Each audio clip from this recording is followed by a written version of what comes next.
Salut les amis, je voulais juste vous faire une petite vidéo ce soir pour rappeler un peu les différentes étapes qu'il y a, qu'on doit en fait faire avant d'avoir le droit de vendre un médicament.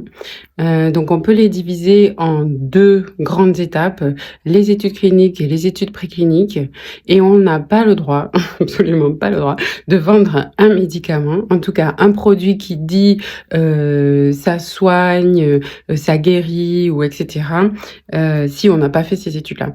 Et sur les études cliniques, on a en général au moins 3 étapes. Donc les études de phase 1, les études de phase 2, les études de phase 3.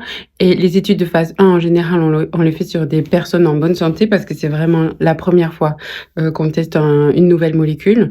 Et on veut vraiment voir si c'est pas dangereux et aussi à quelle dose ça commence à devenir un peu problématique. Et on fait un peu de pharmacocinétique pour voir comment la molécule se distribue dans le corps, etc. Après, on fait les études de phase 2 sur un petit groupe de patients, en général aussi avec un groupe placebo, contrôle, etc. Et après, on fait les études de phase 3.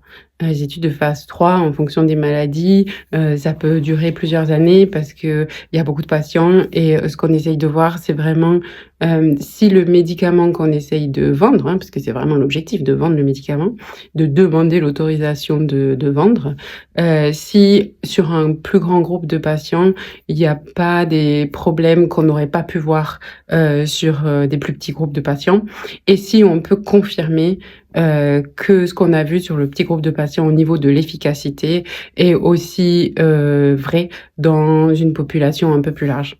Voilà. Donc, quand je vous donne les résultats des études cliniques de phase 2 ou même de phase 3, ça ne veut pas dire que le médicament est disponible. Voilà. Et parfois, ils doivent même faire des études une fois qu'ils ont l'autorisation de commercialiser. Mais ça, c'est moins un problème forcément parce que du coup, les labos peuvent vendre et du coup, ils peuvent financer les études. Voilà. Et les études précliniques, c'est les études chez l'animal. Voilà. Donc, on fait souvent les souris, les rats, les singes, les chiens.